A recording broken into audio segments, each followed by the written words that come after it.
नमस्कार, स्वागत है आप सबका। मैं हूं पुनीत पाठक और दिन भर की प्रदेश की तमाम बड़ी खबरें विस्तार से जानेंगे। जबलपुर से शुरुआत करते हैं। कोरोना के 9 और पॉजिटिव मरीज मिले हैं। जबलपुर में आज 12 पॉजिटिव मरीज मिले। 12 मरीजों में से एक आईपीएस ऑफिसर भी शामिल हैं। जिले में कुल पॉजिटिव मरीजों की संख्या बढ़कर 43 हो गई। कलेक्टर भरत यादव ने बयान दिया, बताया कि लॉकडाउन नियमों के उल्लंघन से ये संक्रमण बढ़ रहा है। जल्दी ही जबलपुर में कर्फ्यू लागू होगा, ये भी कलेक्टर का कहना है। तो 12 मरीजों में एक आईपीएस ऑफिसर भी शामिल हैं। एक दिन में इतने केस का सामने आना, संक्रमण की वजह तलाशी जा रही है। छूट मिलने पर लोग नियमों का उल्लंघन करते हैं, ये वजह है संक्रमण की, कलेक्टर के मुताबिक। हमारे सहयोगी विजेंद्र पांडे जुड़ गए हैं जबलपुर से। विजेंद्र, कलेक्टर ने साफ बता दिया कि अगर ढील मिलती है तो लोग इसका गलत लाभ उठाते हैं। जी हाँ पुनीत, कलेक्टर ने ये साफ बात कही है कि लॉकडाउन नियमों का उल्लंघन करने से और लोगों द्वारा ये उल्लंघन लगातार किए जाने से जबलपुर, जो कि अब तक सेफ माना जा रहा था, यहाँ पर संक्रमण की दर उतनी तेज नहीं थी भोपाल इंदौर के मुकाबले, लेकिन लॉकडाउन के नियमों की उल्लंघन के चलते, अवहेलना के चलते ही ये स्थिति बनी है कि आज एक दिन में ही जबलपुर में 12 केस पॉजिटिव सामने आए हैं। बता दूं आपको कि इन 12 केस में एक आईपीएस अधिकारी भी है जो सीएसपी का पद यहाँ पर संभाल रहे थे। साथ ही साथ भोपाल से लौटा एक युवक था और इनके अलावा पूर्व में संक्रमित एक परिवार जो कि सराफा कंटेनमेंट जोन में रहता है, उस परिवार के सदस्य हैं। उसके साथ ही साथ सराफा इलाके से जुड़ा हुआ एक नया कंटेनमेंट जोन जो है दरहाई का, यहाँ के भी एक परिवार के सदस्य हैं। तो इस तरह से देखा जाए तो आज पुनीत एक आईपीएस अधिकारी सहित 12 कोरोना के नए मरीज जो है वो सामने आए हैं। और ऐसे में जबलपुर जिले में कोरोना संक्रमित मरीजों की संख्या बढ़कर 43 हो गई है। निश्चित तौर पर ये गंभीर बात है। और इसमें एक बात और जोड़ना चाहूंगा मैं कि आज जो परिवार संक्रमित पाया गया है, कलेक्टर का ऐसा कहना है कि लॉकडाउन होने के बावजूद उन्होंने अपने घर में बर्थडे पार्टी की थी और साथ ही साथ ऐसे तमाम आयोजन किए थे जिसमें लोगों का इकट्ठा होना वहां पर हुआ था। यही वजह है कि उस परिवार से संक्रमण जो है वो लगातार फैलता चला गया और आज 12 पॉजिटिव केस एक दिन में ही सामने आए हैं। जबलपुर में संख्या बढ़कर 43 हो गई है। यही वजह है कि अब कलेक्टर भरत यादव ने यह साफ किया है कि अब सख्ती जो है प्रशासन करेगा। टोटल लॉकडाउन से आगे बढ़कर 2 या 3 या 4 दिनों का कर्फ्यू भी जबलपुर में इम्पोज किया जाएगा, जिसके विधिवत आदेश जल्द ही जारी किए जा सकते हैं। पुनीत, बहुत शुक्रिया विजेंद्र आपका इस पूरे डिटेल के लिए। तो चौंकाने वाली बात यह कि अभी इस दौर में लॉकडाउन पीरियड में लोग पार्टी करने से बाज नहीं आ रहे। एक परिवार की पार्टी ने 12 संक्रमितों को एक साथ सामने ला दिया। जाहिर तौर पर नियमों को कड़ाई से पालन करना खुद के जीवन के लिए जरूरी है।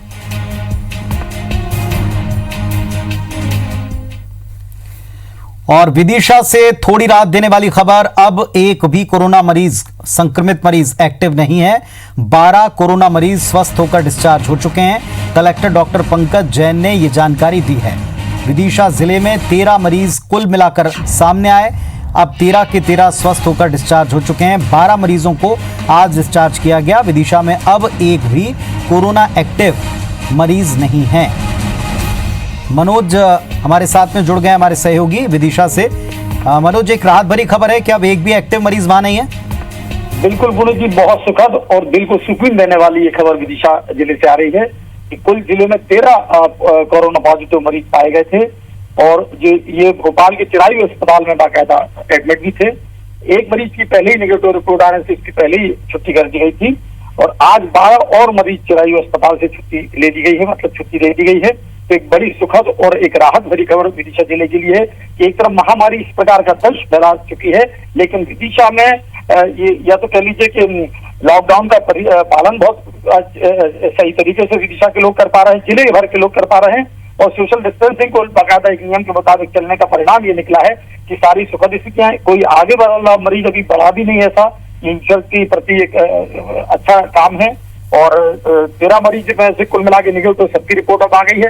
तो कुल मिला के हम कह सकते हैं कि बहुत सुखद स्थितियां हैं कि 13 ही मरीज निगेटिव रिपोर्ट आने के बाद विदिशा जिला कोरोना मुक्त, फिलहाल तो कोरोना मुक्त होगा और यही कल्पना है कि आगे भी ईश्वर ऐसे ही बना के रखे। बहुत शुक्रिया आपका इस पूरी जानकारी के लिए। तो हमारे सहयोगी जैसा बता रहे थे कि राहत देने वाली खबर, और आगे भी लोग इसी तरह पालन करें और बाकी के जिले भी इसका अनुसरण करें। लॉकडाउन के नियमों का पालन करना यही इकलौता विकल्प है संक्रमण से बचाव का, कम से कम फैलाव से बचाव का। विदिशा जिला, अब यहां एक भी कोरोना मरीज नहीं है, सबके सब सेहतमंद हो चुके हैं। कुल 13 मरीज सामने आए थे, 12 स्वस्थ होकर डिस्चार्ज आज हुए हैं। मध्य प्रदेश में प्लाज्मा थेरेपी से कोरोना संक्रमितों का इलाज किया जाएगा। केंद्रीय स्वास्थ्य मंत्री हर्षवर्धन ने इसकी अनुमति दे दी है। मध्य प्रदेश के स्वास्थ्य मंत्री नरोत्तम मिश्रा ने इस बात की जानकारी दी। दरअसल नरोत्तम मिश्रा ने आज वीडियो कॉन्फ्रेंसिंग के जरिए केंद्रीय स्वास्थ्य मंत्री हर्षवर्धन से कोरोना को लेकर बातचीत की थी। इस दौरान उन्होंने केंद्रीय मंत्री को प्रदेश के हालात बताए। प्रदेश में प्लाज्मा थेरेपी से कोरोना संक्रमण के इलाज और जांच किट उपलब्ध कराने का निवेदन किया। केंद्रीय मंत्री ने प्लाज्मा थेरेपी शुरू करने की अनुमति दी। प्रदेश में जांच किट बहुत जल्द उपलब्ध कराने का भरोसा दिया। नरोत्तम मिश्रा ने बताया कि प्रदेश में कोरोना संक्रमित की मृत्यु दर 10 से घटकर 4.8 हुई। स्थिति अब नियंत्रण में है।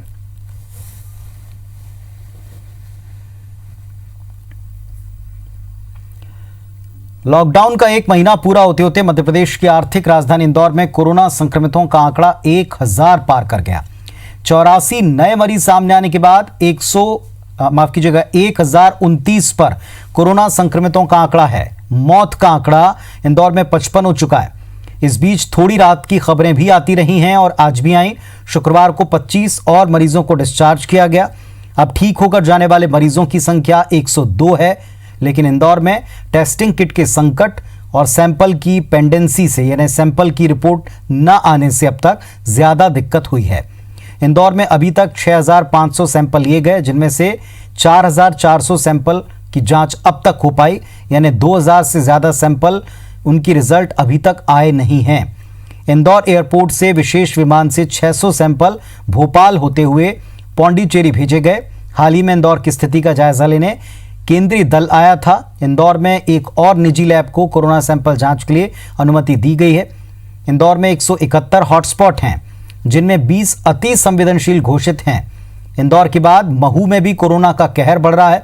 शुरू में जमात से जुड़े 4 लोगों की रिपोर्ट पॉजिटिव आई थी, लेकिन इसके बाद ये संख्या बढ़ती चली गई। अब मरीज बढ़ते बढ़ते 22 हो चुके हैं। 130 लोगों की जांच रिपोर्ट आना अभी बाकी है। और लोग हैं सेल्स में भी और इंडेक्स में भी जिनकी दूसरी रिपोर्ट नेगेटिव आना बाकी है। जैसे ही वो दूसरी रिपोर्ट नेगेटिव आती है, हम लोग उनको भी डिस्चार्ज कर देंगे। तो फिर उनको आरएनए एक्सट्रैक्टर का किट मिल जाता है, तो लगभग 800 तो उनको जांच करने का उनकी कैपेसिटी हो जाएगी और ऐसी स्थिति में ये बैकलॉग की समस्या समाप्त हो जाएगी। और भी सारे जो लोगों ने सुझाव दिए उनको हम केंद्र सरकार में दिल्ली भी बात करके पहुंचाएंगे।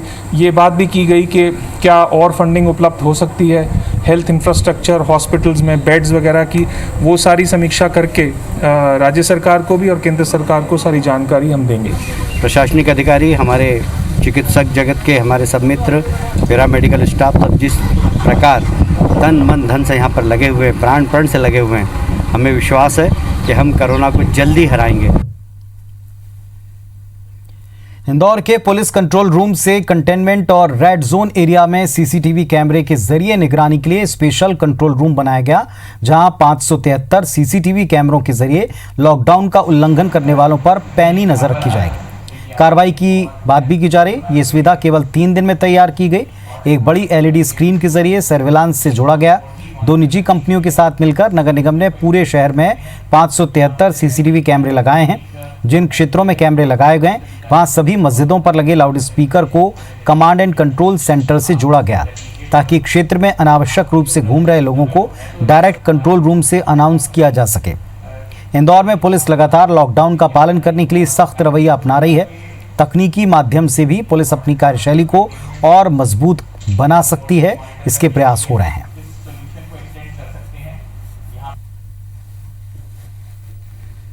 एक ऐसी जगह है जहाँ पर वरिष्ठ अधिकारियों का फुटफॉल होता है, लगातार अधिकारी यहाँ कोई ना कोई बैठता है, तो वो जैसे चाहे at a time up to 32 screen यहाँ पर देख सकते हैं। ये हमने अभी 13 थाना क्षेत्रों में हमने इसको चालू किया है और वहाँ थानों पे भी इसकी मॉनिटरिंग फैसिलिटी है जहां इवन इसकी फीड को रिकॉर्ड किया जा सकता है। मध्य प्रदेश कांग्रेस मीडिया विभाग के प्रमुख जीतू पटवारी ने प्रदेश में कोरोना के वर्तमान हालात के लिए शिवराज सरकार को जिम्मेदार बताया। कहा कि सरकार को सभी दलों के साथ बैठक कर सुझाव लेने थे। कांग्रेस से इस बीमारी पर कोई चर्चा नहीं की गई। जनता की भलाई के लिए पूर्व सीएम कमलनाथ पत्र लिखकर सरकार को लगातार सलाह फिर भी दे रहे हैं। जीतू पटवारी ने कहा कि मध्य प्रदेश सरकार कोरोना को लेकर सच्चाई छिपा रही है। जीतू पटवारी से बातचीत की हमारे सहयोगी ने। देश में लॉकडाउन को 30 दिन पूरे हो चुके हैं और मध्य प्रदेश में सरकार की अस्थिरता के बीच में जो सवाल लगातार उठाए जा रहे थे कि क्या मध्य प्रदेश में पर्याप्त इंतजाम किए गए थे, क्या हालात मध्य प्रदेश में अब जब सरकार नहीं है कांग्रेस की, तो कांग्रेस के नेता सोचते हैं। हमारे साथ कांग्रेस के मीडिया विभाग के प्रमुख जीतू पटवारी हैं, सीनियर नेता, पूर्व मंत्री।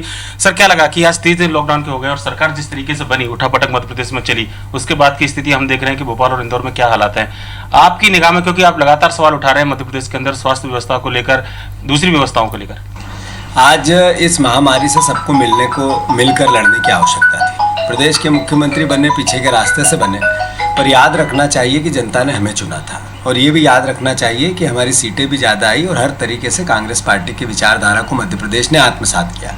पर हम कब्जेदार मुख्यमंत्री ने आग्रह किया देश और प्रदेश से कि ये महामारी का दौर है, इसमें मिलकर बिना राजनीति से काम करना है। एक एक स्टेप पे सरकार की कांग्रेस पार्टी उसके साथ खड़ी रही। इस महामारी से कैसे हम लड़े उसके लिए काम करती रही।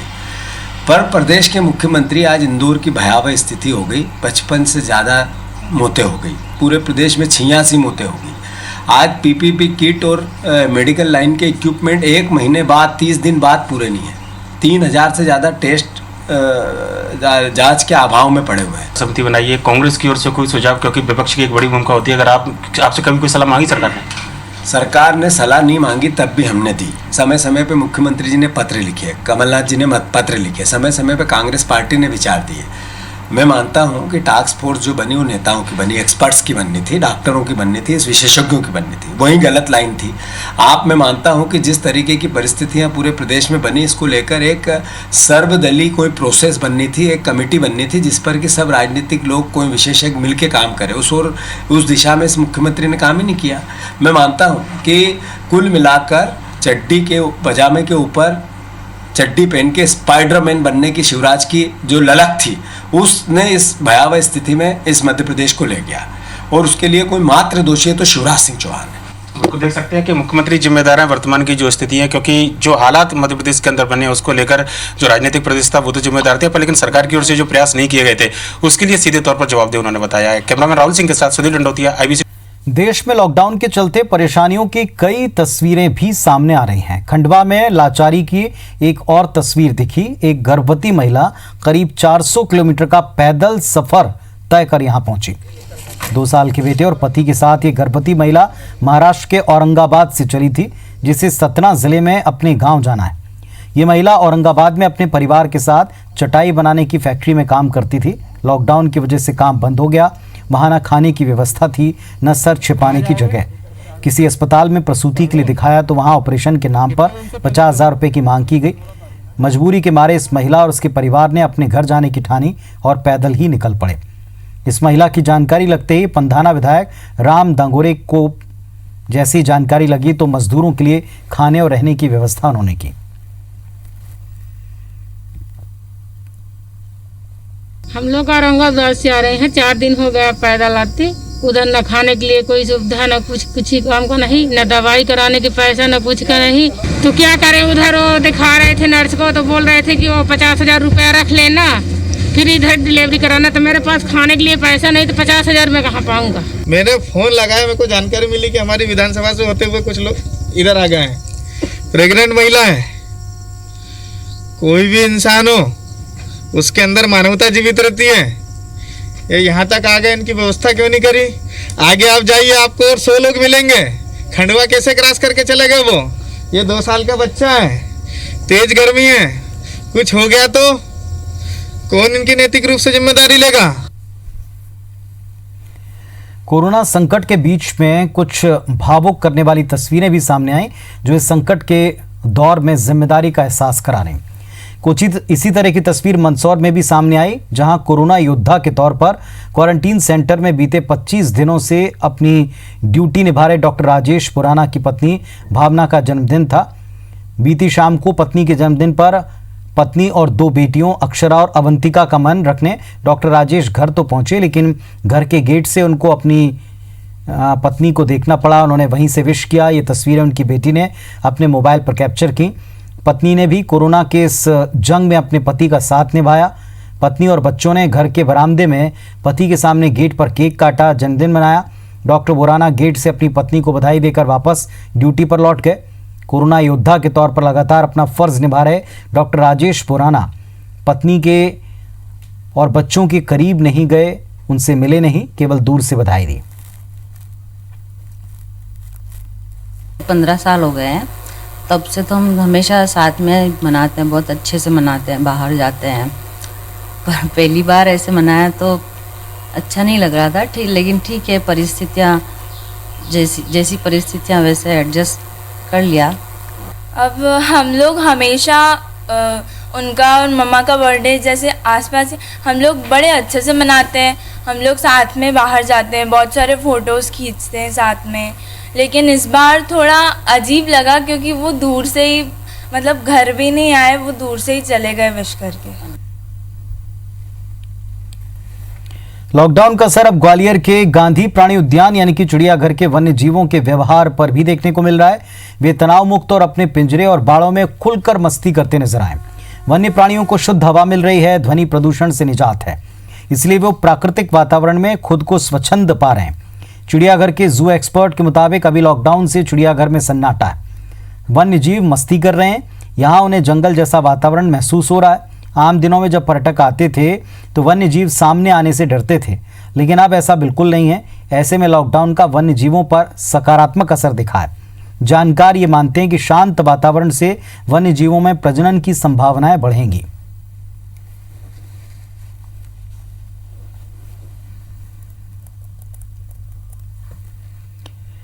रायसेन में 200 साल में पहली बार ऐसा होगा जब रमजान के दौरान सहरी इफ्तार की जानकारी देने के लिए तोप नहीं चलेगी। कोरोना संक्रमण रोकने के लिए लगे लॉकडाउन के चलते प्रशासन ने इस बार इसकी अनुमति नहीं दी। रायसेन आसपास के गांव में 200 साल से रमजान के दौरान तोप चलाकर सहरी और इफ्तार की सूचना देने की परंपरा है, लेकिन अब की बार तोप की गूंज सुनाई नहीं पड़ेगी। तोप के अस्थायी लाइसेंस मुस्लिम त्योहार कमेटी को दिए जाते हैं, लेकिन पुलिस प्रशासन ने इस बार इसकी अनुमति नहीं दी है। रायसेन में अब तक 26 कोरोना पॉजिटिव मरीज सामने आ चुके हैं। शहर रेड जोन में है, यहां टोटल लॉकडाउन की स्थिति है।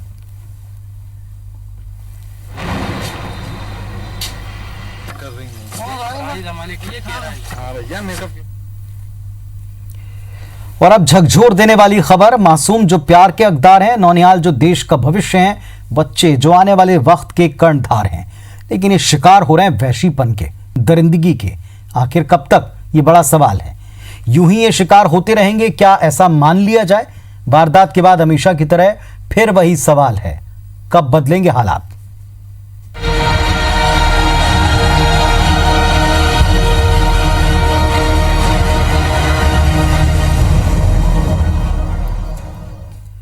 घटना दमोह की, लेकिन प्रतिक्रिया पूरे प्रदेश से बल्कि देश भर से। दमोह में जिस 7 साल की बच्ची के साथ दरिंदगी की गई, डॉक्टर अब उसकी आंखों को बचाने का प्रयास कर रहे हैं। मुख्यमंत्री के निर्देश पर एक्शन मोड में पुलिस भी आई, दोनों आरोपियों को गिरफ्तार कर जेल भेज दिया। जबलपुर जिला प्रशासन ने बच्ची के परिजनों को 20,000 रुपए की आर्थिक मदद दी है।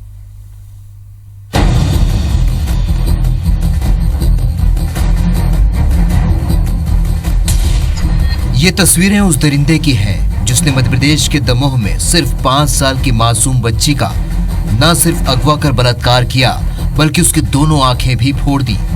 फिर इस वहशी दरिंदे ने हाथ पैर बांधकर गांव के बाहर फेंक दिया। जबेरा इलाका के बंसीपुर गांव में हुई सनसनीखेज वारदात के बाद बच्ची को जबलपुर मेडिकल कॉलेज में भर्ती कराया गया है, जहां उसकी हालत स्थिर है। डॉक्टर उसकी आंखों को बचाने की कोशिश में जुटे हैं। के मदर से और उनके पेरेंट्स से हमारी बातचीत हुई। इसके बाद फिर बच्चे की हालत भी देखी। जो डॉक्टर्स हैं मेडिकल के, उनसे भी जो है एक्सपर्ट ओपिनियन उनसे लिया गया, तो उसकी जो हालत है वो कल ही शाम को खतरे से बाहर थी। IBC 24 में खबर दिखाए जाने के बाद मुख्यमंत्री शिवराज सिंह चौहान ने मामले में तत्काल कार्रवाई के निर्देश दिए।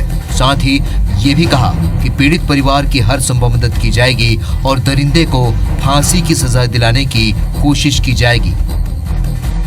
दमोह जिले की हमारी एक बिटिया दुर्भाग्यपूर्ण घटना की शिकार हुई है। दरिंदे पकड़ लिए गए हैं, उनको छोड़ेंगे नहीं किसी भी कीमत पर। संवेदनशील अपराध मानते हुए वो फांसी के तख्ते तक पहुंचे, इसमें कोई कसर नहीं छोड़ी जाएगी। बिटिया की पूरी देखरेख और इलाज सरकार करेगी। बहुत निंदनीय है किसी मासूम बच्ची के साथ ऐसी घटना होना और उसके साथ बर्बरतापूर्ण व्यवहार होना। हमारे यहाँ कानून बन चुका है, मैं मानता हूँ कि उस घृणित व्यक्ति को कड़ी से कड़ी सजा कानून के अनुसार मिलेगी। इधर पुलिस ने 23 साल के सचिन सेन नाम के आरोपी को गिरफ्तार कर जेल भेज दिया है। पुलिस के मुताबिक आरोपी सचिन सेन ने 5 रुपए का लालच देकर मासूम को बुलाया और उसके साथ दुष्कर्म किया। दमोह एसपी ने SIT गठित की और 24 घंटे के भीतर मामले के 2 आरोपी गिरफ्तार कर लिए गए। आरोपी उसी गांव का निवासी है और आरोपी सच्चू उर्फ सचिन सेन है और उसने उस बच्ची को कुछ 5 रुपए का रुपया दिखा करके उसको बहला फुसला करके लेके गया और वहां पर ये घटना घटी। दमोह में मासूम बच्ची के साथ हुई दरिंदगी ने हर किसी को सख्ते में डाल दिया।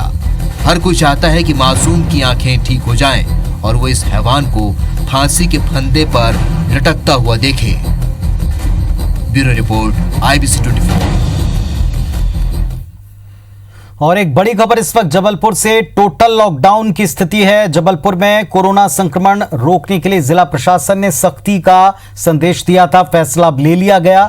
कलेक्टर भरत यादव ने आदेश जारी कर दिया। 27 अप्रैल की दोपहर 12 बजे तक जबलपुर में टोटल लॉकडाउन होगा। टोटल लॉकडाउन में राशन किराना दुकानें भी बंद रहेंगी। अत्यावश्यक सेवाएं छोड़कर बाकी सभी शासकीय निजी कार्यालय बंद रहेंगे। सुबह 6 से 8 और शाम 6 से 8 केवल दूध की बिक्री की छूट होगी। हमारे सहयोगी विजेंद्र जुड़े हमारे साथ। विजेंद्र, अपडेट दीजिए। जी हाँ पुनीत, कुछ ही देर पहले हमने जिक्र किया था और बताया था कि जिला प्रशासन किस तरह से बेकाबू होते संक्रमण को रोकने के लिए सख्त कदम उठा सकता है और आखिरकार कलेक्टर भरत यादव ने विधिवत आदेश जारी कर दिया है और इसके तहत टोटल लॉकडाउन इम्पोज कर दिया गया है। आज रात 12 बजे से जबलपुर में ये टोटल लॉकडाउन इम्पोज होगा, जो कि 27 अप्रैल की दोपहर 12 बजे तक लागू होगा। और बड़ी बात यह है कि इस दौरान किराना दुकानें, राशन दुकानें, इनका संचालन भी निषिद्ध कर दिया गया है। यानी किसी भी तरह की किराना की दुकानें, थोक और फुटकर ये संचालित नहीं की जाएंगी। PDS शॉप भी संचालित नहीं की जाएंगी।